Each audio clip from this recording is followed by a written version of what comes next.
Welcome back everyone. So today we will learn how to do Western blot to detect a particular protein. So in this week we are going through this different blotting techniques. So there are mainly three types of blotting techniques: southern blotting, northern blotting and Western blotting. So if you want to detect a specific DNA in a sample, then you have to go for southern blotting. If you have to detect a particular RNA, then you have to go for northern blotting, and in case of protein you have to do Western blotting. So all the three blotting techniques have this basic theory. That means that you have to separate either the DNA, RNA or the protein by doing gel electrophoresis. And when you separate all the types of DNA, RNA, protein in gel electrophoresis, they are separated by the size.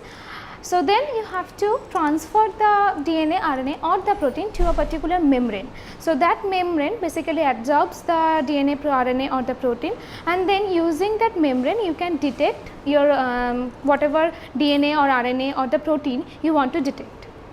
So these three kinds of blotting technique has the same protocol, and if you have go through the theory classes, then you will understand what is the main theory behind those blotting techniques. So in this lab we will go for this Western blot where we will detect a particular protein. So Western blotting is also known as immunoblotting because here we will detect the protein by doing antibody interaction. So there will be antibody interaction, and that is why it is also known as immunoblot. So in case of Western blotting, there are few steps which we need to follow. So as I have mentioned, first you need to isolate you have to isolate the protein from a sample. So basically you have any particular sample, cell lysate or the tissue sample, and from that you have to isolate all the proteins that are present in case of that particular tissue or any other sample which you have. From that tissue sample you have to separate all the proteins based on their size, and for that we need to do SDS page, because as in earlier classes also we have mentioned, to isolate or separate the proteins in a sample you have to go for this denaturing SDS page, that is a gel electrophoresis, and the gel is made of polyacrylamide. So after you separate the proteins by doing SDS page, then the SDS page or the gel is placed onto a top of the nylon membrane or a nitrocellulose membrane or PVDF membrane. Now all this membrane basically take away the protein sample from the gel, and it retains the proteins in the membrane. Now after you have blotted the protein in the membrane, then you can detect the protein in the membrane by doing incubation with primary antibody and secondary antibody. Since this involves this antibody, that is why it is also known as immunoblotting technique. So first step is to get the sample ready for doing the Western blot. So in case of Western blot, our sample will be proteins. So suppose we have cell lysate, you want to detect or want to see if a particular protein is present in a particular sample. So you have a sample where different types of protein will be present, and you want to specifically detect one particular protein. That is why Western blotting is also known as Western blotting is very selective, and it is also semi quantitative. You can detect a particular protein's presence as well as what is the amount of protein, the relative amount of protein that is present in the particular sample. So you have the cell lysate where different types of proteins are present, then you go for a SDS page. Now for doing SDS page, the way we prepare the sample is similar to the normal SDS page. So basically you have to boil the sample with the gel loading dye, which will contain the SDS and bromophenol blue, and if you have cysteine, then beta markup to ethanol or DTT. So that will ensure that the protein is denatured basically, and it is in the primary structure form. So the protein will separate in the gel based on their size. So not based on their native conformation, because we are running a denaturing SDS page. So after you prepare the sample, then you load the sample in the SDS page gel. Now in case of doing a Western blot, you should always load a particular marker which is already pre-stained. So you should be able to see the marker. So marker means there is a protein ladder where different sized proteins will be there, and you can see those markers if it is pre-stained while the gel is running. If you do not use a pre-stained marker, then you cannot see where if properly the gel has been run or the what is the size in the gel. So till how you have to run the gel, it will be determined by the Princeton marker. And while doing this blotting, when you are transferring your protein to a nitrocellulose membrane or PVDF membrane, you can also see that the transfer is okay or not, because you can see the ladder proteins because those are Princeton, and you will be able to see those Princeton ladder in the blotting membrane as well. Since the gel, we have to make a SDS page gel, and I have already done that, and I have already loaded the sample in the SDS page gel, and the gel is already running. So after you run the gel, another important thing for Western blotting is that you should not keep any lane which is empty. So if you do not have any sample, then just load loading buffer or the loading die, because if you keep any lane in the SDS page gel empty, then what will happen, that the lane side, at the side of the lane, if there is any protein, it will try to squeeze and try to, the gel will be very weird, and you do not want that. The size and the shape or the band should be proper. That is why you should not leave any empty lane in the SDS page. So it is a good habit, you should not leave any empty lane. So always load, if you do not have enough sample, always load some amount of loading die in the gel. Now after you run the gel, then we will go for this transfer. Now in case of transfer, you can go for this capillary action. So basically you put the filter paper, then the membrane, and then the gel, and all the filter papers are soaked in buffer, and by capillary action the gel, the proteins will be transferred from the gel to the membrane. But this will take a long time, and maybe from few days even.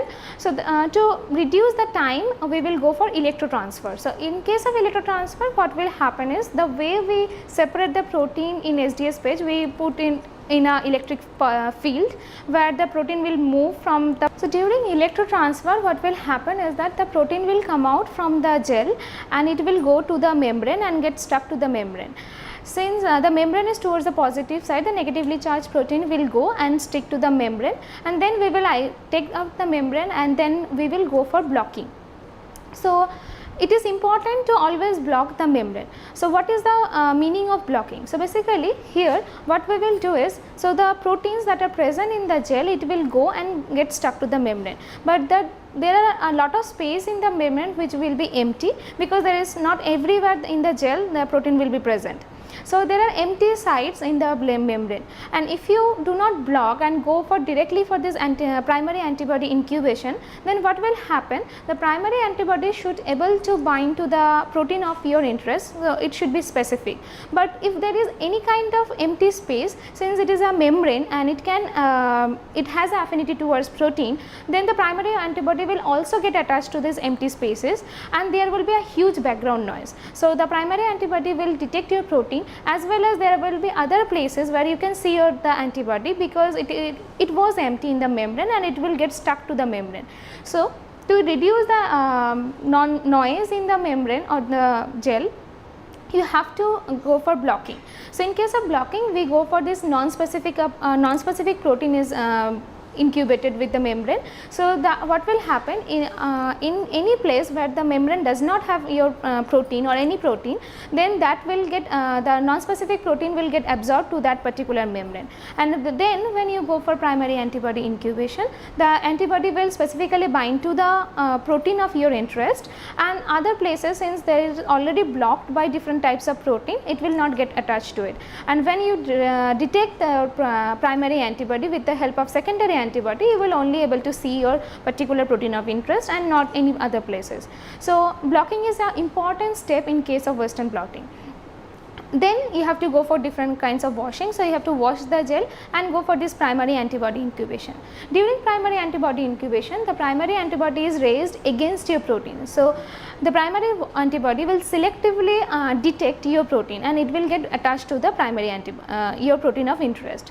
But you cannot detect the primary antibody, that is why we need the secondary antibody. So after the incubation with the primary antibody and several wash steps, then we will incubate the membrane with the secondary antibody. Now secondary antibody is raised against the primary antibody, so the secondary antibody will bind to the primary antibody. So in this way, your protein will bind to say a primary antibody, and the primary antibody will get bind to the secondary antibody.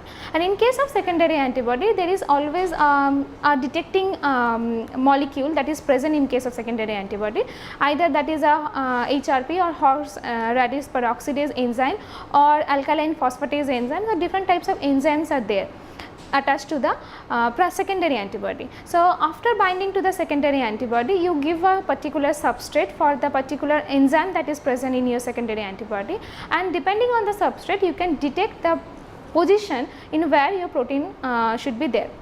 So wherever you see the detection band, that is where your specific protein is there in the membrane, and depending on the amount, if you are using a peroxidase enzyme or a phosphatase enzyme, there will be a light production, so chemiluminescence will be there. So depending on the amount of light that is produced by the secondary antibody, or basically the enzyme that is attached to the secondary antibody, you can also semi quantitatively measure how much protein you have in a sample. So basically if you have different types of sample, you run different samples in the same gel, and in the same gel you try to detect the amount of protein that is present, and quantitatively you can see how much protein is there in a different samples, and also it will give the qualitative measurement and the size of the particular protein, and if at all the protein is present in the sample or not.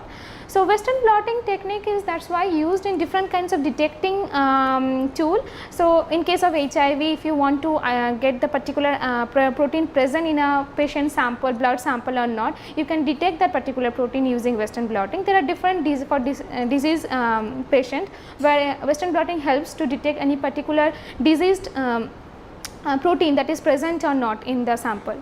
So thereby Western blotting is a useful technique for selectively detecting and semi quantitatively measuring the amount of protein is present in the sample. So to begin with, here I have already started SDS page gel. So here I have loaded my sample, it is a normal 15% SDS page. I have loaded my sample and along with a pre-stent marker. So now I can see the marker and how long it has gone, where it is there, and I can, depending on the pre-stent marker, I can stop when I want to stop the gel. So before I stop that, as I mentioned, there is a membrane to blot. So mainly two types of membranes are used, nitrocellulose and PVDF. In case of nitrocellulose, it has very high affinity towards the protein, but the problem with nitrocellulose membrane is it's very fragile. So you cannot, it's basically it will break soon, or you cannot handle it properly. So PVDF membrane is a great choice for this kind of method because it is very sturdy and it also have higher affinity. Another thing is for nitrocellulose membrane, the background noise is very less, but in case of PVDF membrane, if you are not careful enough and if you skip the washes or not properly do the washing steps, then there will be huge noise. So in case of PVDF membrane, you need to do the washing steps thoroughly, so reduce the background noise while detecting your protein. The another difference between nitrocellulose membrane and PVDF membrane is that in case of nitrocellulose membrane, you do not need to activate the membrane. It is already activated. Whenever you want to do the blotting, you just soak the membrane in the transfer buffer and place it on the top of the gel. But in case of PVDF membrane, you need to activate the membrane using methanol. So you have to activate the membrane for about 1 to 5 minutes in methanol, and then you put the membrane in a transfer buffer. So transfer buffer usually contain trace to maintain the pH, glycine, and a small amount of SDS it might contain. And also 20% methanol it has. So the methanol will help to retain the shape of the gel, so do not skip the methanol part in the transfer buffer. So mainly the transfer buffer has trace, glycine and methanol. So since I have this membrane which I am using, this is a PVDF membrane, so I need to activate the membrane in methanol. But so there are two types of membrane you can buy in case of PVDF membrane. Either it's a pre-activated membrane or you need to activate in the lab.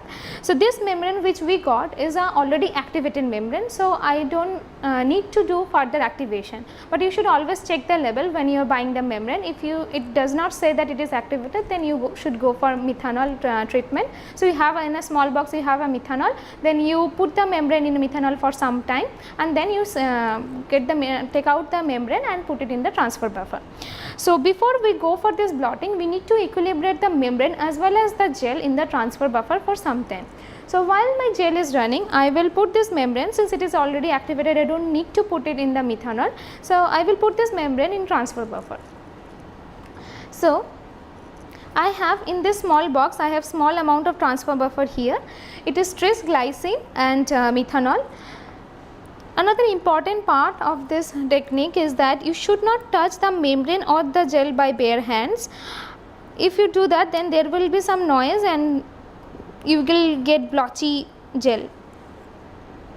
So using a forceps, I am taking out the membrane and I am putting this membrane in the transfer buffer.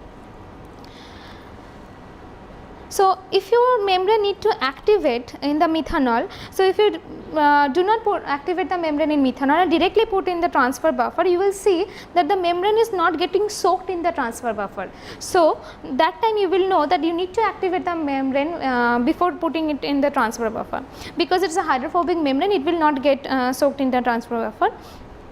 So here my membrane is already pre-activated and it is already soaking in the transfer buffer. So I will keep the membrane in transfer buffer in a rocking condition for some time, and in the meanwhile we will take out the gel and also put the gel in the transfer buffer. So I have put the membrane in transfer buffer to equilibrate the membrane for 10 to 15 minutes. In the meanwhile we will take out the gel from this plate. In a small another box I have again to a transfer buffer, and as maybe you have noticed that I have a very small size I have cut. So in case of this membrane, they come as a roll, also in a pre-cut version we have it as a roll, and depending on how much you need, so basically there will be 2-3 lanes I will need only. So depending on the measurement of the gel where my protein will be there, I will cut a small piece of membrane from the roll. Because membrane is very expensive, do not waste the membrane, do not cut the full membrane as a whole. Now we will take out the gel from the plate. So I am stopping the SDS page run.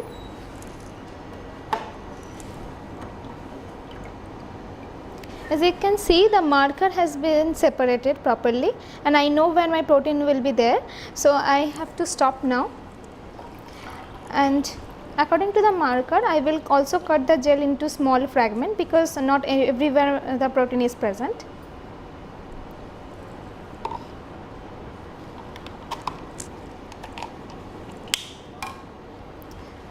So this is a plate which we got. Here the protein is present here. Now I will separate the plate.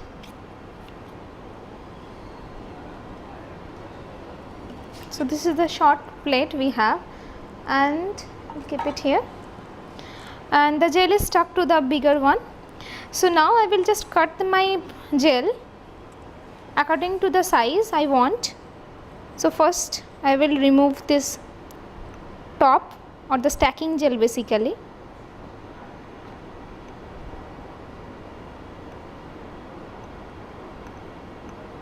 So you don't need the whole gel, don't go for this whole gel blotting, because then you will need a long or much more membrane, and as I mentioned, the membranes are quite costly.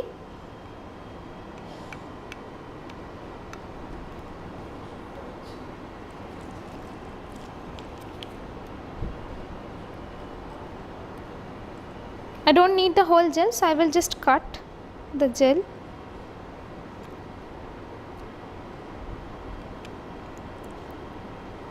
Using this cutter.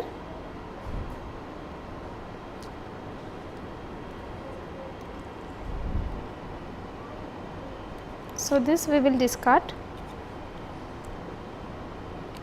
I will keep the ladder, because that will ensure when the transfer is done, it will tell me if the proteins are transferred properly or not. Lower portion also I will cut.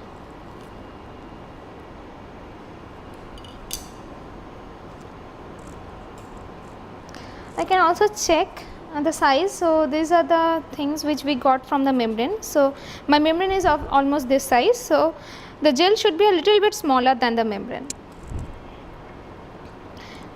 So now that I have separated out my gel, I have cut it into the smaller fragment. I will put this gel in the transfer buffer to equilibrate. So these are SDS page, so you don't need to be very careful. Don't break the gel and put it in the transfer buffer.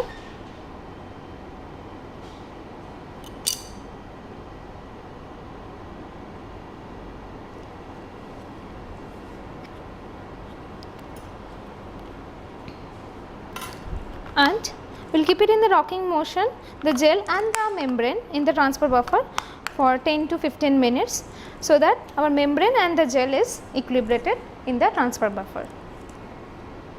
Okay.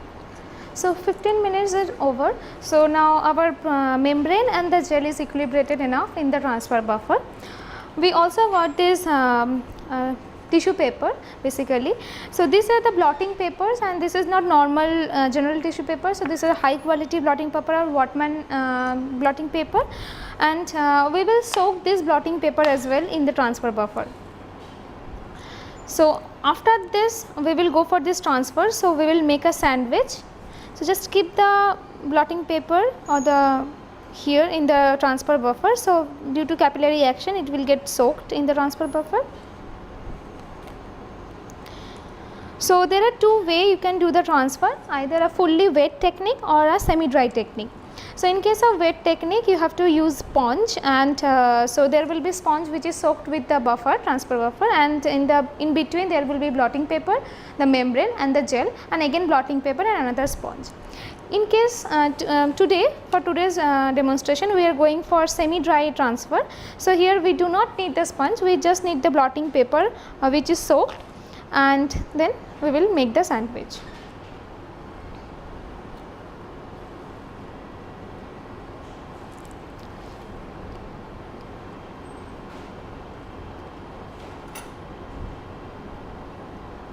So we will put some amount of this buffer as well.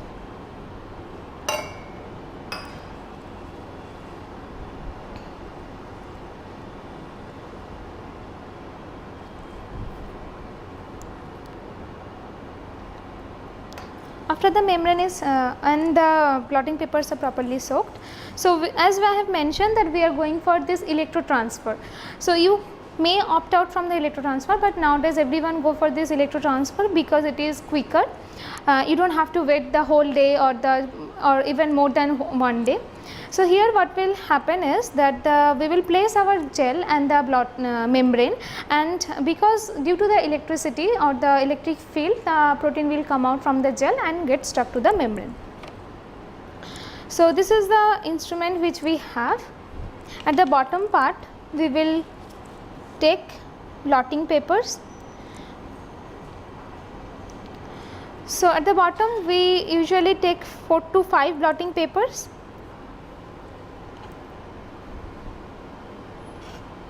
Place it here. This should be properly soaked.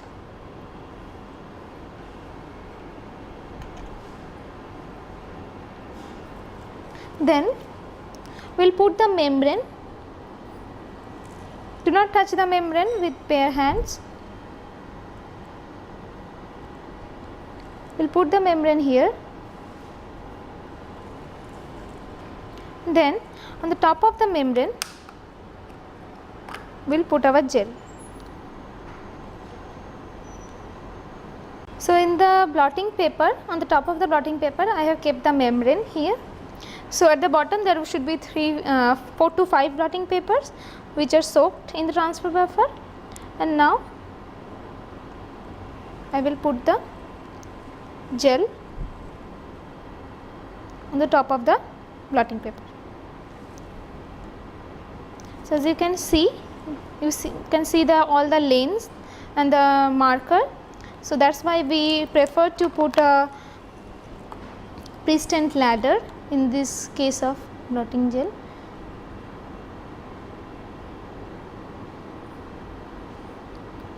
After you put the gel, then on the top of that again we will put blotting paper. So this will make a sandwich.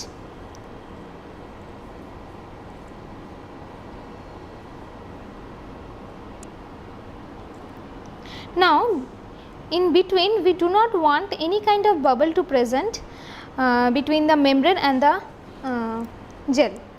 So for that what we have is a roller. So if there is any bubble at that particular position, due to this bubble formation, the transfer will be hampered. So with the roller pin we will just roll out if there is any bubble. There should not be any bubble. If there is a bubble at that particular side, you will see a spot and the transfer will not happen there. Make sure that the gel does not slip out from the middle, otherwise if the membrane is not in contact with the gel, then the protein will not get transferred to the membrane. After you are okay and there is no air bubbles, then we will take the top and we will lock it. So this is the cassette which we have prepared. In between our sandwich is there for this transfer. Now here we have this transplot machine. So basically it will create this electric current and I will switch it on. So in this machine I can check that voltage and the time till when I have to stop. So here I will go for this new, and then I will change the voltage to 20 volt and the time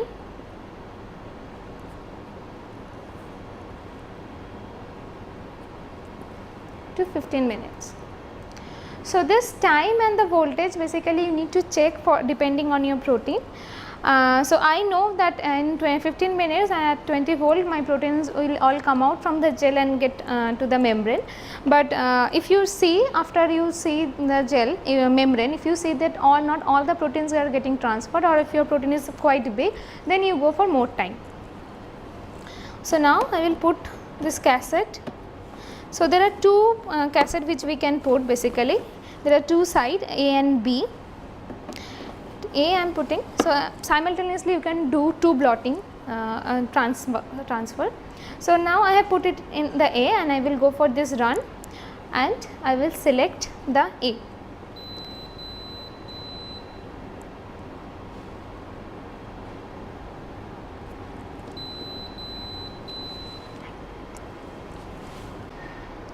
So I have made the sandwich, and in this blot machine I have started a run for 15 minutes. So after 15 minutes what we will be able to see is that the gel or the ladder basically, because we can see the protein marker as it is present, we will be able to see that the marker has gone from the gel will be empty and it has been stuck to the membrane. So after we see that all the protein bands that are present in the ladder is gone to the membrane, then we will stop.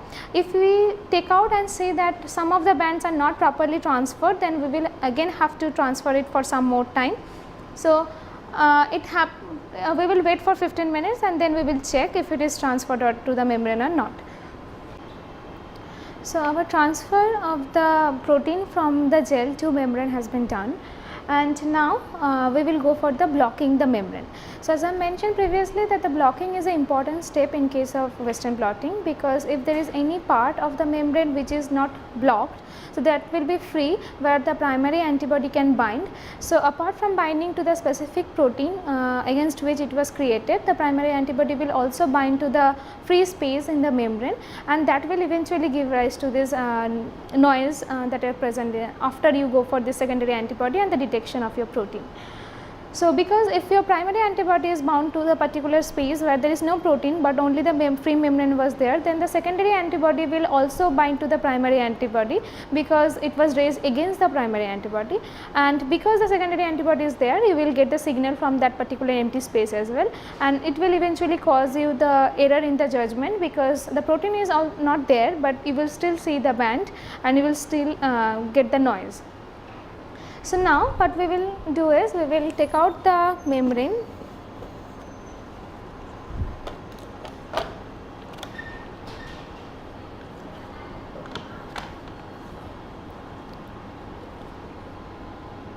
and check if the transfer is done or not.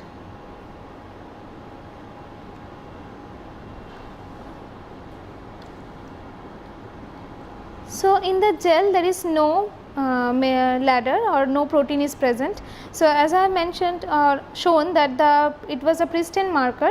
So, there in the gel there is nothing.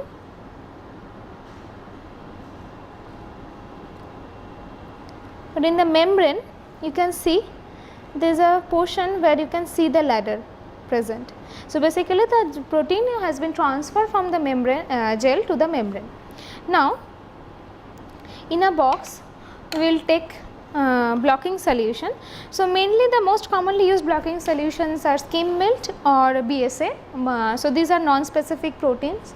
So, here I have 5% skim milk or fat free dry milk which was dissolved in TBST buffer.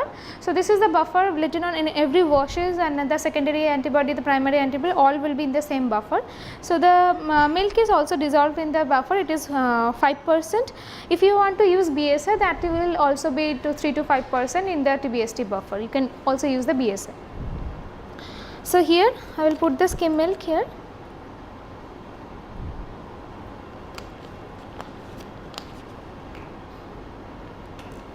And I will put the membrane that has my protein in the blocking solution.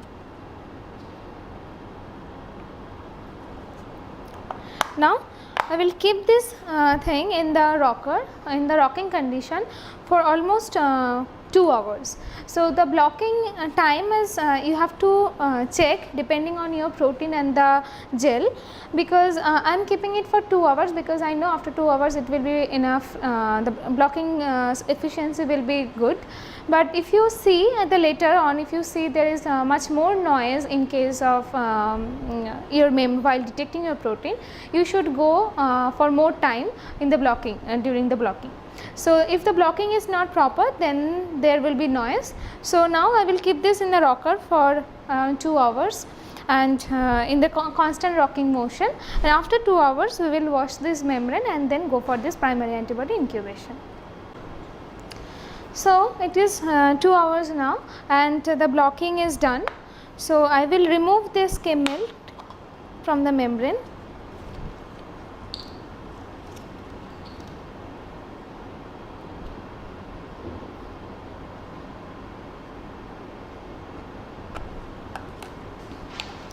Then I will wash the membrane with 1x TBST buffer, the same buffer which we used to dissolve our skim milk.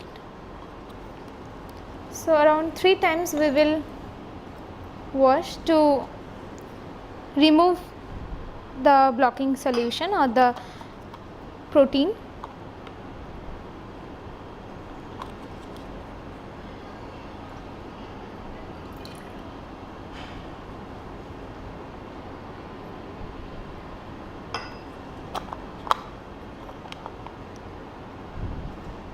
You can also keep it for 5 minutes in the rocking motion and wash 2 to 3 times with the solution to sufficiently remove the skim milk. Now, I will put primary antibody. So, the primary antibody is raised against the protein which I want to detect, and this also is dissolved in TBST buffer, the same buffer which we are using here. And the primary antibody, so depending on the specificity, the amount which you need to provide in the primary antibody you have to check. If it is highly specific antibody, then you have to go for 1:10,000 or something like that. So, 1:10,000 means in 10 ml you will give just 1 microliter of primary antibody. Or if it is not that specific, then you have to go for this 1:5,000 like that also. So, depending on your need, you have to select how much amount or antibody you have to provide, and it is also a trial and error based method. You have to optimize the Western blotting technique. So, if you go for one concentration, then you do not see proper bands, then you change some parameters like the blocking, the primary antibody concentration, the secondary antibody, and like that you optimize the whole protocol. So now I will add the primary antibody here. So it is, as I have mentioned, that it is an antibody, so it will specifically bind to the protein of interest, and I will keep in the membrane primary antibody in the rocking motion for 1 hour.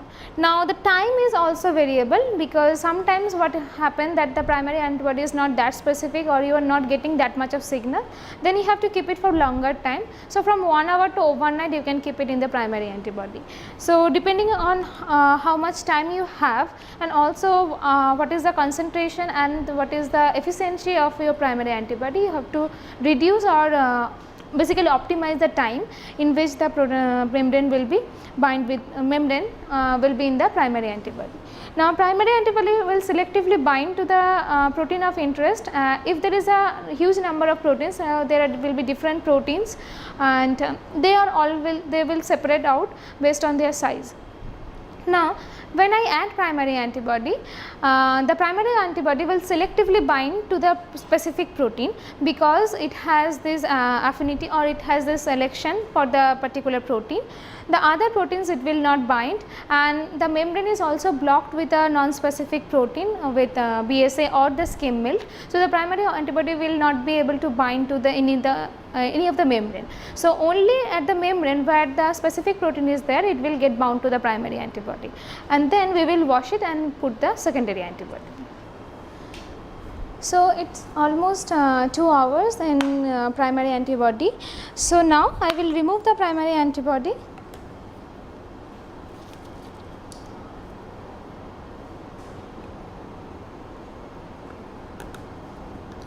And I will wash it with the TBST buffer. So I will put few ml of TBST buffer, 10 ml almost, and keep it 5 minutes in the rocking motion, and like this I will wash it for thrice. So 3 times I will wash it with the TBST buffer. So this is the last time I am washing. So I have washed the membrane 3 times. Now I will remove the buffer, and next I will put the secondary antibody. Now secondary antibody is also dissolved in the TBST buffer, and since secondary antibodies are very much specific to the primary antibody, you will need only a small amount. So 1:25,000 or so. The secondary antibody, we will keep it for suppose 1 to 2 hours, again in the rocking condition. Now the specificity of the secondary antibody is high, and it will bind to the primary antibody. Also another important feature of the secondary antibody is that it has some conjugated enzyme, so for the detection purpose. So either horseradish peroxidase is there, or alkaline phosphatase is there. So in our case we have HRP, that is the horseradish peroxidase enzyme, and what it does is it reduces, it breaks down the peroxide, and it creates a chemiluminescence. So basically because of the chemical reaction that it undergoes for the substrate, and it breaks down the substrate and produces light, and we can measure the light using as a ChemiDoc. Basically the ChemiDoc will enable us to see where the light is producing and how much light is producing. So there will be a band at the specific position, and depending on the band we can see, we will detect the position of our protein, the molecular weight of our protein, as well as the intensity, depending on the intensity how much protein is present in different samples. So I have almost 4 samples here, and I want to check how much protein is there in each of the sample. So in the secondary antibody we will keep the membrane for again for almost 1 to 2 hours, and then we will wash the secondary antibody away from the membrane, and we will put the substrate for the enzyme. So in our case the substrate basically is luminol and peroxide, hydrogen peroxide. So those two we have already purchased, and those two substrate we will mix in equimolar concentration, and almost around 100 to 500 microliter we will put on the top of the membrane and wait for 5 minutes. Then we will just take the membrane and put it in the ChemiDoc machine, and we will see what is the band, and if you just plot it in the ChemiDoc machine, we will able to see if there is any band is present or not. Now the membrane is almost 1 hour in the secondary antibody. So now we will remove the secondary antibody.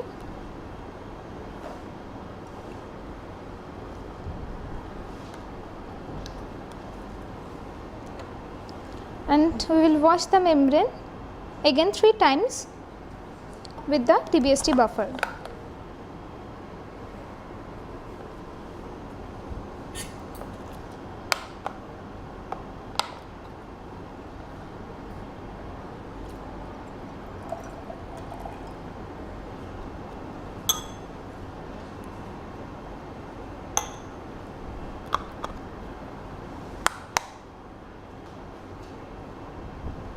We can keep the membrane in TBST buffer itself.